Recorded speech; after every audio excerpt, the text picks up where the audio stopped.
and welcome to another episode of Healthline. Here are your doctors. Hello, I'm Bright. Hi, I'm Ruth. I am Papani. And I'm Lorraine. Now this week, we're talking about sex. Everything you've always wanted to know, but have been too afraid to ask. The following segment contains material of an adult nature. Viewer discretion is advised. So we move to a very first question, and this is from Irama from Efiduase. She says, my husband doesn't last more than 5 seconds during sex. Is there a way to make him last longer? Irama, how can we start the show with a condition that has a quick ending? No. What your partner has is something called premature ejaculation. Now, in the normal cycle of sex, what's supposed to happen is that your man is supposed to be aroused, he's supposed to have an erection, he's supposed to penetrate. And then after at least 2 minutes, he's supposed to ejaculate. So if you have a situation where your man is ejaculating, and sorry, ejaculation actually means release the sperm. So if he starts ejaculating before he even penetrates you, or just as he penetrates you, then we can say that a man has premature ejaculation. The good thing about it is that for some people, you can actually have the condition and then it just goes away. Sit with him, have a discussion with him. I mean, if you have to go see a sex counselor or something, go there. If there's the need for you to see a doctor about medical conditions, I'm sure the doctor will actually ask him all of these questions and try and find out what may be the problem as well. At home, you can actually try a couple of things to actually help you make him last a little longer, all right? This is an erect penis. And there's a little trick I want to show you. It's called the squeeze method.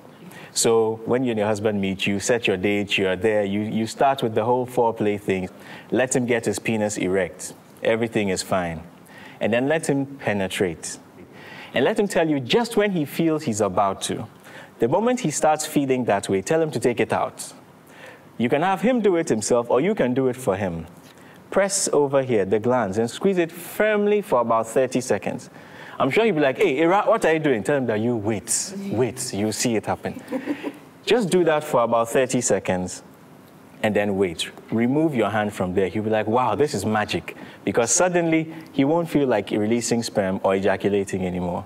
Another thing you could do is to tell him that do not try and thrust fully. What he can do is he can actually just partially penetrate. So just allowing this portion of the penis to enter the vagina. Let him do this for about 10 strokes, just that portion. And then after that, he thrusts in fully. His second thrust, he will count to 9 and then thrust fully. The third one, he will count to 8.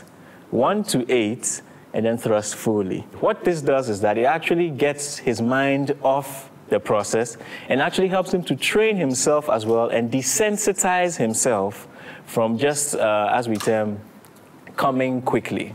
So there are other things that you can actually do without having to count. You could use certain creams and sprays that you can actually spray onto your penis, and this helps to desensitize the penis.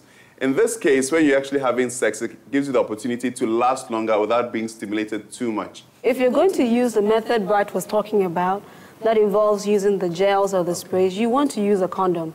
If you don't do that, most of the time, you also end up desensitizing the woman's vaginal walls. So you can keep going, but she also doesn't feel anything.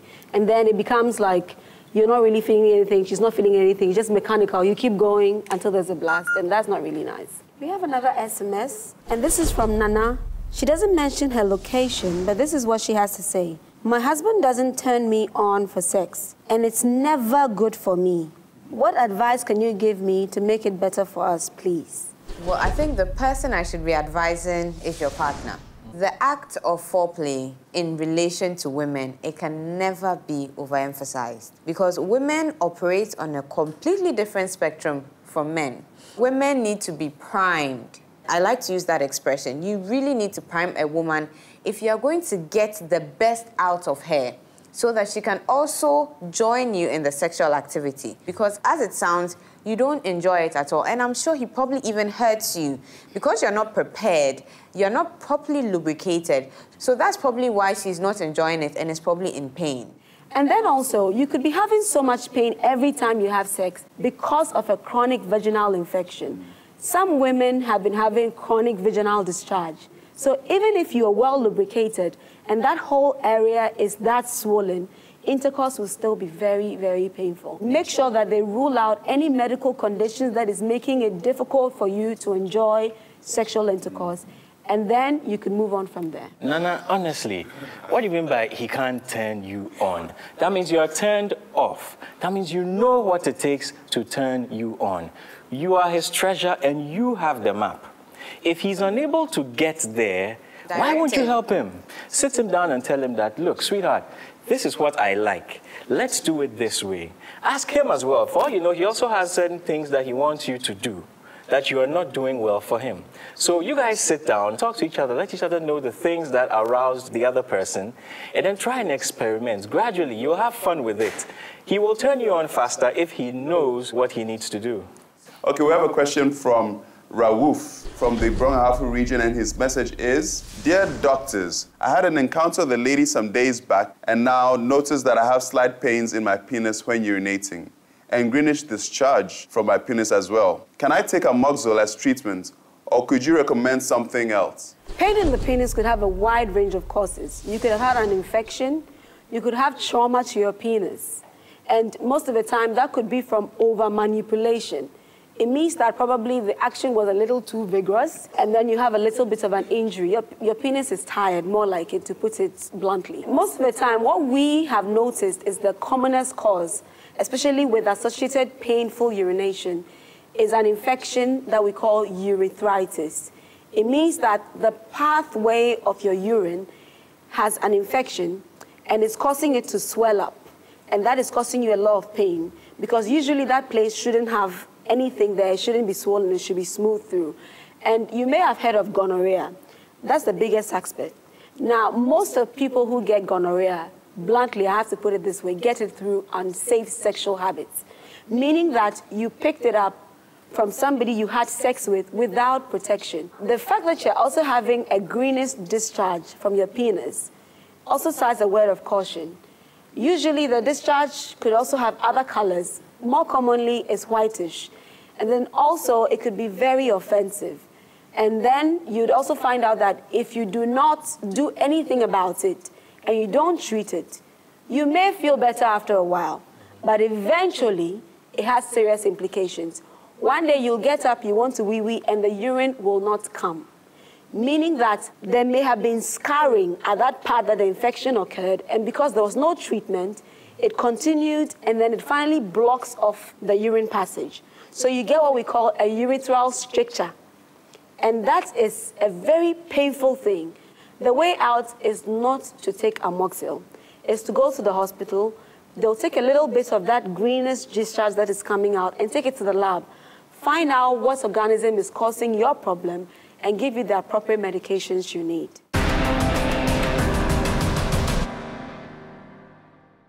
Take charge of your family's health. We'll tell you how on Kids Corner. Papani, when was the first time your parents spoke to you about sex? Never. Never. And that's the reality. That is. Sex is not mentioned. It's kind of like Voldemort. Yeah. You just don't talk about it, you know. So let's talk about how you can educate your children on sex. Well, Lauren, it's good to educate your children about sex at an early age, but then we also need to know how to draw the lines, not to just allow them to go unleashed, and then they just do whatever they want to do. The truth of the matter is that a lot of people are having sex, you know, these young children. And the worst thing is that you give them the opportunity to learn about sex from friends, from the internet, from all sources. There's no better place or safer place to get sex information than from those who care about you. So, Bright, when can you start sex education as a parent?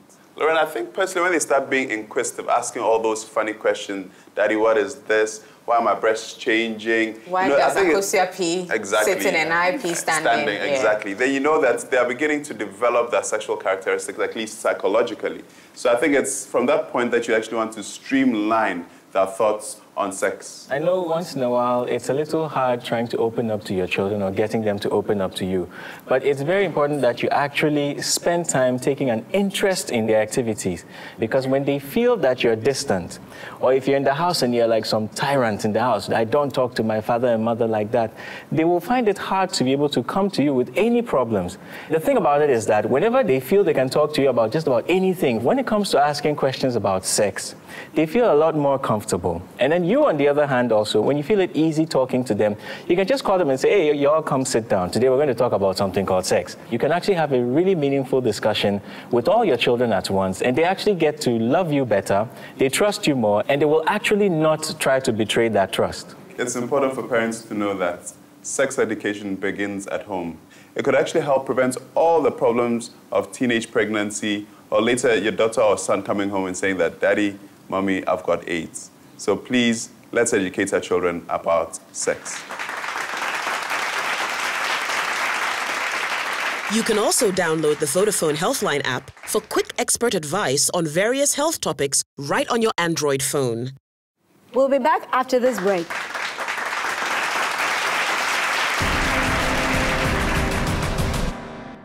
It's time to catch up with Papani on the streets.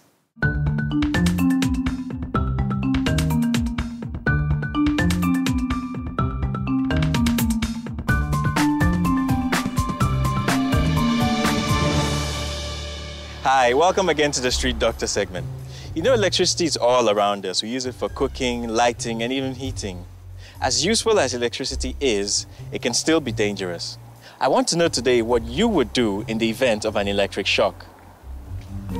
What's your name? Steven. Steven, what would you do in the event of an electric shock? Namienle. Willie. What's your name? Isaac Mason. Isaac, what would you do in the event of an electric shock at home? Okay, first of all, I'll switch the meter off.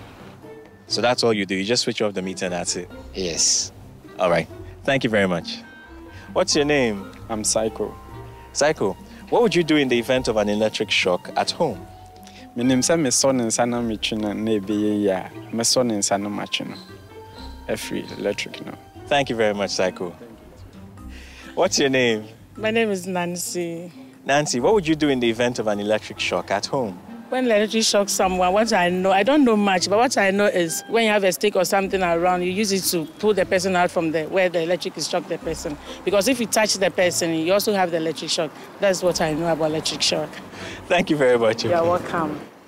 So there you have it. Some people know what to do and some don't.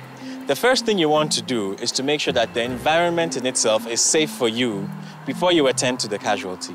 So you might want to turn off the mains or whatever source of power exists. If you can't do that, please don't approach the person and just wait until help arrives. After turning off the mains, try and remove the person from the source of the shock. You might want to do this with a cloth that's insulated or some kind of insulated stick, maybe a broomstick or something. Never ever try to do this with your bare hands. You might just get electrocuted as well. After you remove the person, assess his level of consciousness. If they're unconscious and you're trained, you might want to intervene by performing CPR. If not, just call for help and wait for it to arrive. A few preventative tips here. Remember, electric shocks only occur when you're exposed to a live wire.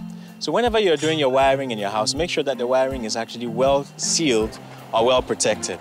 Keep your sockets at a height that children can reach and make sure that you have these protective flaps or safety switches on them.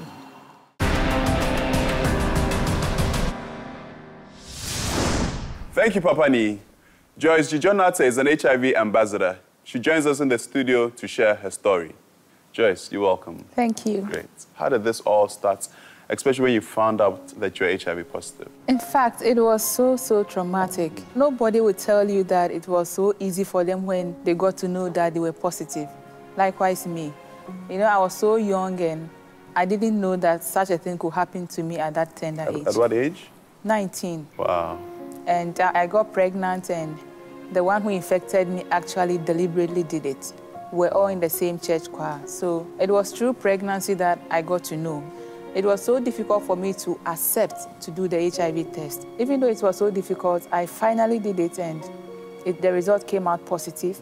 It was still difficult to accept or believe that I could still live after knowing that I'm HIV positive. But with the counseling, the medication, I think it was good I got to know before having the baby. Had it not been that, maybe the baby would have contracted it.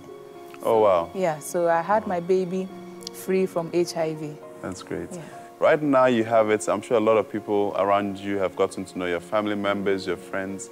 How are you living with it? You know, I got to know my status in 2007. By then, I was still living with my mother and my stepfather in a compound house somewhere around Bubuashia, Igbe town. And when I had my baby, I was to be discharged. My mother had to come with some church elders to let the doctor know that everybody around me knows I have HIV, and it's going to be difficult for me to come home, so they should counsel me properly. When I came back home, because of stigma, people didn't treat me well. My relatives actually didn't do anything to me. My mother was so supportive, but my neighbors didn't treat me well at all. But I'm sure life has gone on for you. In these current times, what are you doing? I became an HIV ambassador just a year after I got to know my status. Because I realized that at a point, I couldn't even live my normal life. I couldn't have a decent life, like even a place to sleep or food to eat became a problem. I was ejected eventually from the house. They were going to eject the whole family just because of me. So I had to leave the baby with my mother, and I left home. And you know, bad news travels faster. I don't know how people manage to get to know my status. The moment I get to a place, before I realize everybody knows I have HIV. In this world, whatever you do, people will still talk. So in that case, I would rather make them stop talking about me. I would say that I am HIV positive, and so what? So when I started, I was just going from school to let the student know how dangerous premarital sex is. One day, KSM came for a program. He saw me speaking somewhere, and then he took my contact and said, I will let you come on my show.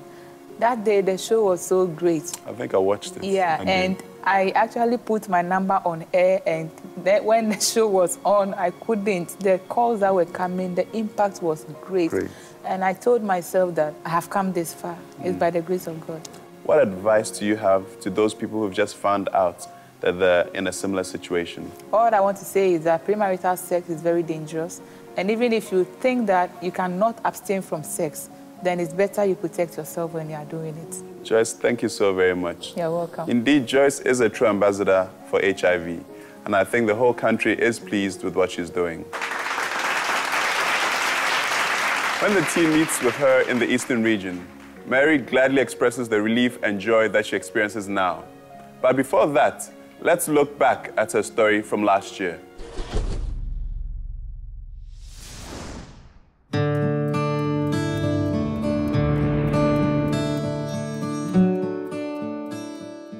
Me wo me mempani fu edika no na ni wo nti akire ansana e bank kakran o me mfa ni se di mfie be yese aduasa de ebedi me ko na se de ayi ni nti me wi mu me wi kra me wura be ho nti me wi nti be ko ba bi ko no ase ma bom duku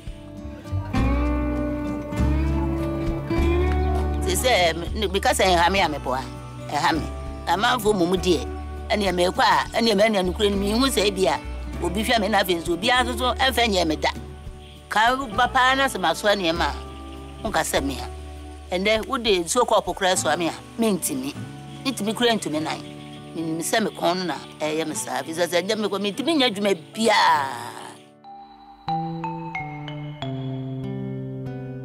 Auntie Mary de mini no fi mi mufra ase kura Auntie Mary no wa ha no oni ni party ye pa emfa yare a oyare ne ho ende ne yare ne kura do de to nchen utie nti oyobi a ne ho dwo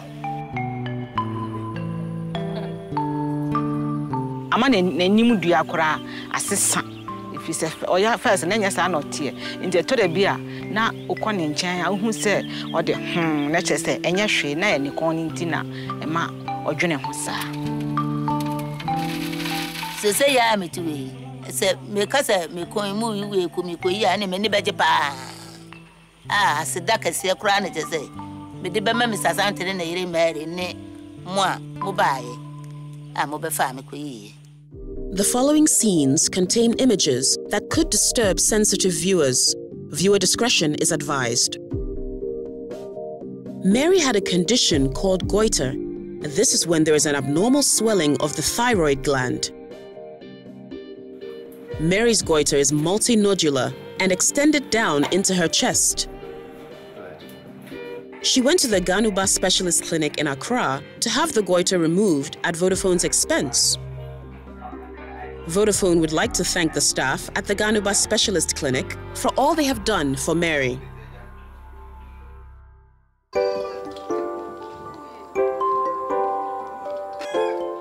The team returns to the eastern region to find out how Mary is doing now. I'm free. Be what is there, I'm a baby. Juma, Miss Auntie, Juma. I won't be home. I won't be far, because I'm oppression. Let me yard papa. And so I don't room, I say, Mr. Minamwa. Fish or coil oppression, nearby, and say they were fine. What you mean, Connie Permers one name, I be Mary is saying, what didn't home, the near to say, on any crop for sending on any crop for relating a fine pa. They say, Obey Juma, won't say, Obana who castle, or yet Juman so, and what din so, or free. Fact, won't say, Madam Mary pa, say, or no more ding. First, you know, Timinian, Timinian. So, that's why about cry. And I feel so no, I Benny Adibia, so to me, a ye become. First, no, it's answer no to mean 10 about unity, no, no to mean yet, and no to me additional jobs. Ma, it mean the source of income, no, a quenim. Here, Damasi, in fact, any aji, since a Mary, the source of income, a dozen. And there, with me, a near baby cry at the bonny home. Near be so to me defend none money a day. I'm said through your efforts, Nasani men in anything about. And we are pleased. Near Japan, and your bomb by your mamma said, Manu Cosso, now must make me a buffalo, and my name in night in your cosso. Yaria may yari is, your dear man woman say. So we yare. Nessa, when I yari sa, and a boom. Sugunya Coponso, no Sugun is wa. Emise Obebuau.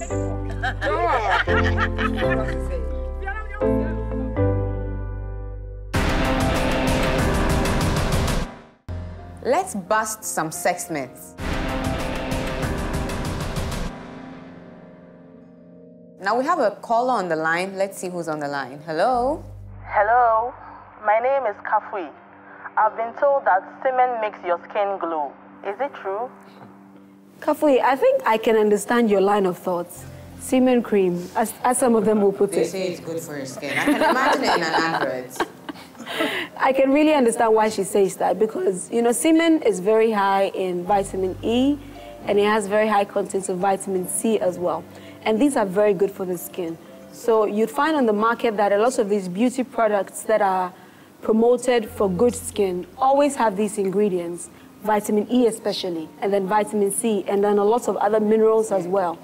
You'd find that some people actually use semen and rub it on their face to take away wrinkles. Wow. And other people use it to zap their pimples away and stuff. You know, there are a lot of other products on the market that will do exactly what, you know, semen will do for you. And besides, you can find it in the foods.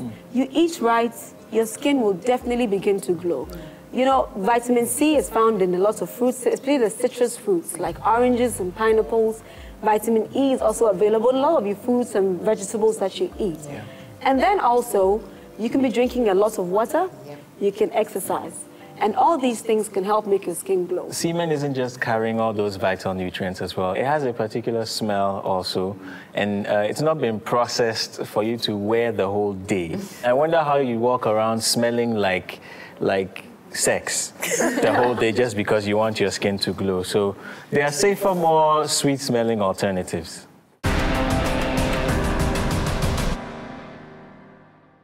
Let's hear your health concerns on HealthCam. My name is Charity from Sotum. I would like to find out what causes bronchitis and then what can be done to prevent it. Thank you very much, Charity, for that question. Bronchitis is a condition that actually involves parts of what we term the respiratory system. Let me break this down for you. This we have over here is a model, okay? These are your lungs over here, your right lung and your left lung.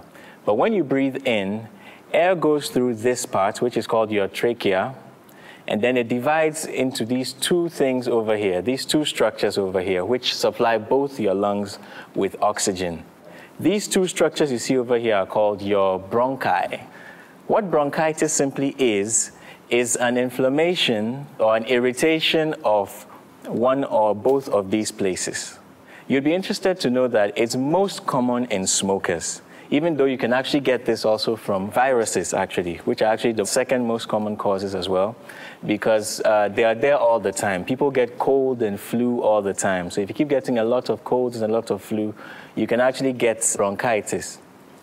Some of the symptoms you would look at when somebody has this is that the person may actually have a long-term cough. So the person will be coughing a lot. The cough can actually be loud. There may or may not be sputum or phlegm. This can come with a different color, so maybe yellowish or greenish. The person could also have a fever. The person could just feel sick all the time and have a bit of chest pain. This is what happens when you have a bronchitis. What do you want to do to prevent yourself from getting this? Remember I said one of the most common causes are from people who smoke. So, well, if you're somebody who smokes, we will try to advise you to give up the habit. However, also people who walk around and sniff secondhand smoke, that's those who are in the company of people who smoke can actually get the same thing. So if you can help it, tell your colleagues who smoke not to smoke around you, or you just move away when they're smoking. I also said it can be caused by flu. So when someone has a flu around you, encourage them to practice safe hygienic practices. When they cough, cover their mouths. When they sneeze, stuff like that. When you stay in a room, make sure it's well ventilated. So these are some of the things you can do to help you prevent yourself from getting bronchitis.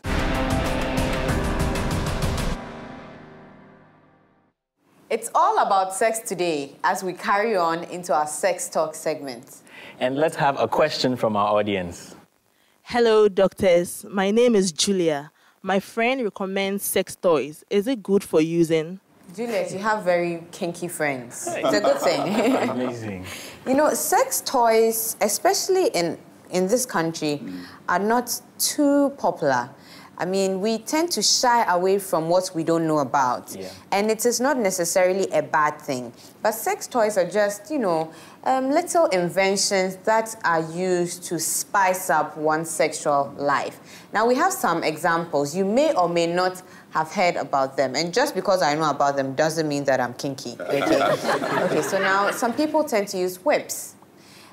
Some may also like to use handcuffs, and most of the time they have little fluffy things around them. Yeah. Some people like to use edible underwear.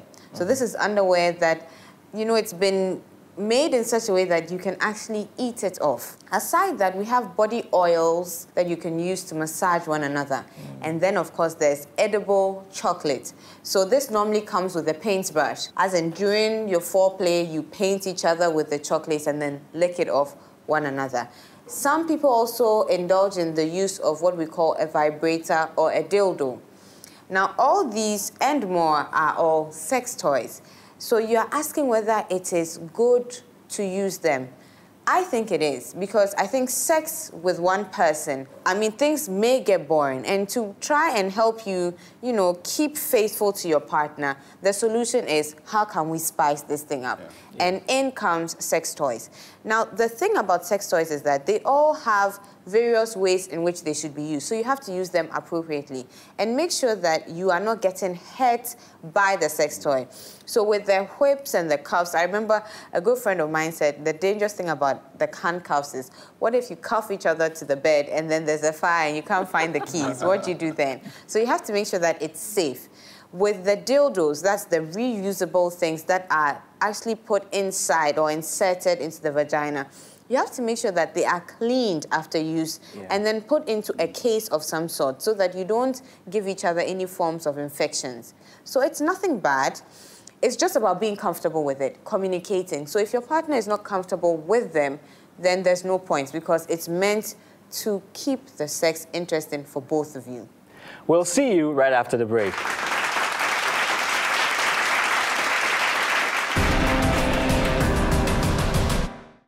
Samuel contracted tuberculosis of the spine almost a year ago, and his life has never been the same. Let's get the full story.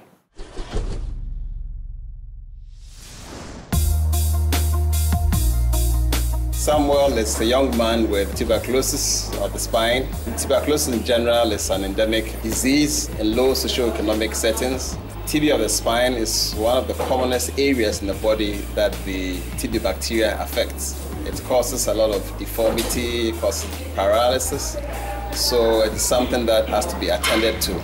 It's been very difficult for the family, with Samuel's mother being the most visibly affected, unable to hide her emotions.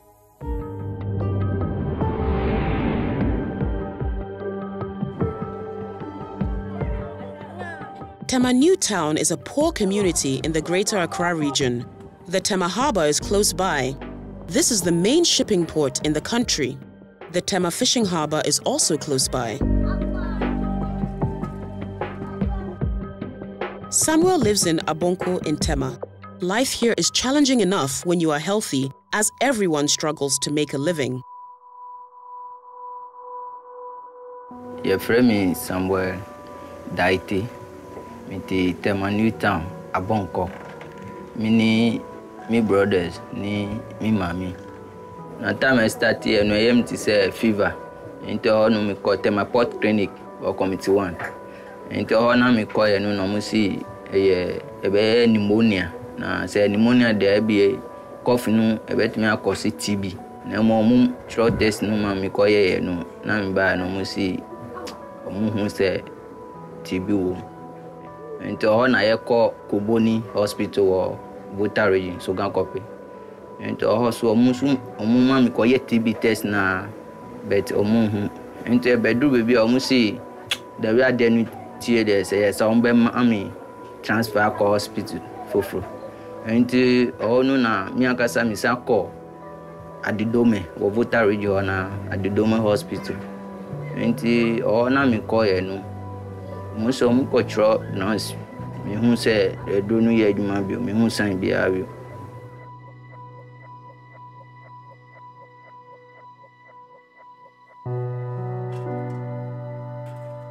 Samuel's mother, Mary, now spends most of her time caring for her adult son.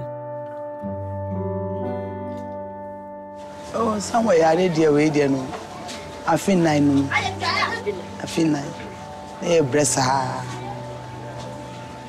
Bless her. Me banu ni won toye. First the idea no nanti no nanti. Idea no about ye wo ni chiri no te se pompon.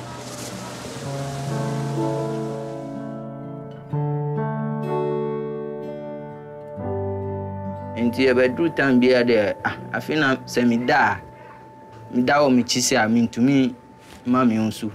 Mi spinal cord no na eye mi ya.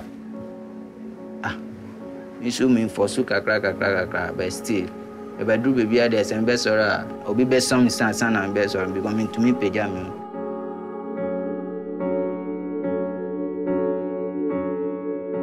into ho na ye call bato o kram be me go di be 3 weeks wo into ho so mbe ye TB test no omu into if I do baby na de nu ti say wo me mu adenu be bom ho ati se pompo na obe hun se span bone epie enito ho na omu rush me call Nabita Hospital Tema Committee 4 mi chichi ka se no yet se ekro aba hu enito ho na omu throat test no ma ye ko ye omu CT scan enito ho na ye ko ye test no sana doctor no say ye TB of the spine ni abscess of water. And the way I did it, some bay me operation, no more train. Issue no, just say me money, yet is a popo. Issue no day I can walk, but me starting no my drone, TB drone, na I call for.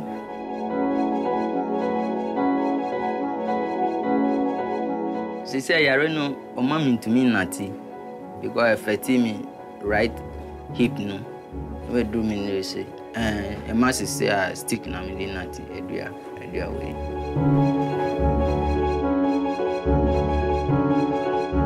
Me de wa pro down no me no na ati. E bo wa here ni fede. Me ban e ni fede. It say nyen sa ni wonti. Asa se dia wo di pomano di benanti. Santi mi kra me ban we ti sa de no no na e bi fede. E bi wo na de me ko dan wa na me su. Su pa nya go.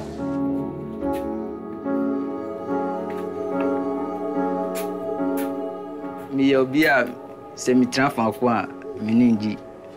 Anytime I say mi transfer ko no se mi hwe mu a ne mama adwendwen be oda bia metra faaku enko bebia ano akra na mdware wo.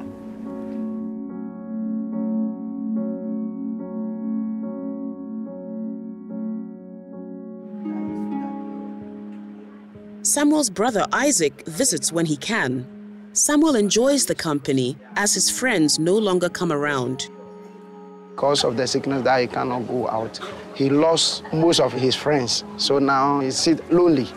He don't feel happiness. And because he's my brother, if he's not happy, then I'm also not happy. The work he was doing in Samuel was forklift driving. But because of the sickness, he was laid off. He can't do that work any longer. In the years, Mina, me renti as I say, my son, yet tisu. And it's a basa, not just as I say, Catuano, Nakogu, me busano, not just a me brother penny, my sister, me cancer, or Muna, or Mumaya scanning, Yina Kogu, or Musu, and ma, to say, difficult. Yarian Wokwa. Misu me bre.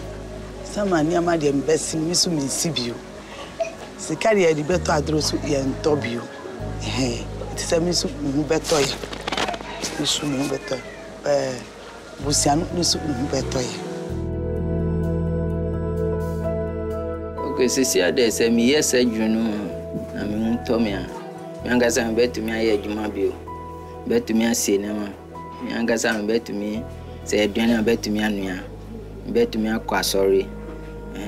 Mangasa bet me a jari me crap.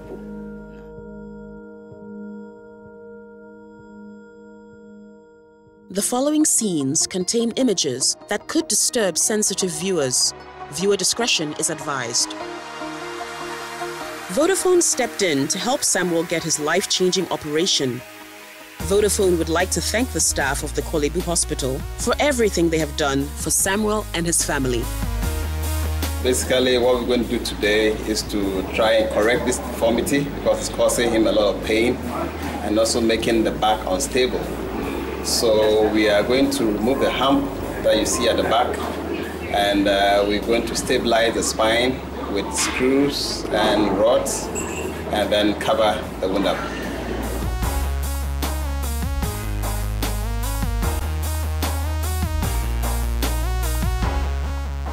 Well, the operation went very good. We had to modify the surgery, and that took a little more time. But all in all, it was good surgery. We were able to correct the deformity, and the spine is stabilized, and we expect Samuel to do very well after surgery.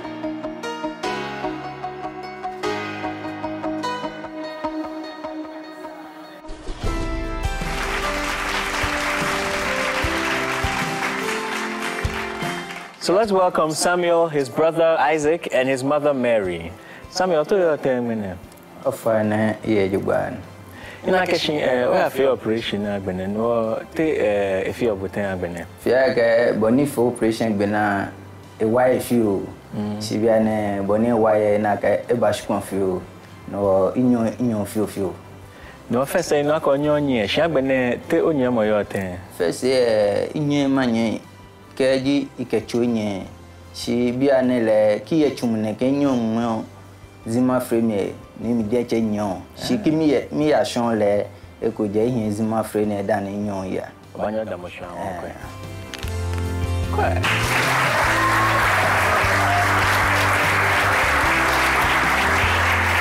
okay o fani lo ta show Sami no me forklift operator jibos na gbene ni oh, Healthline he can buy. Me no buy small no fee. First, if you make a BBO driver, she be an mitoni, Marcase Agbo Gafita. No, of course, I mean, I good joke about you.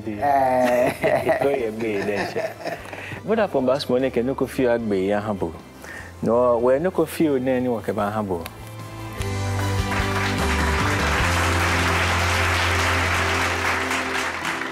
Vodafone CP.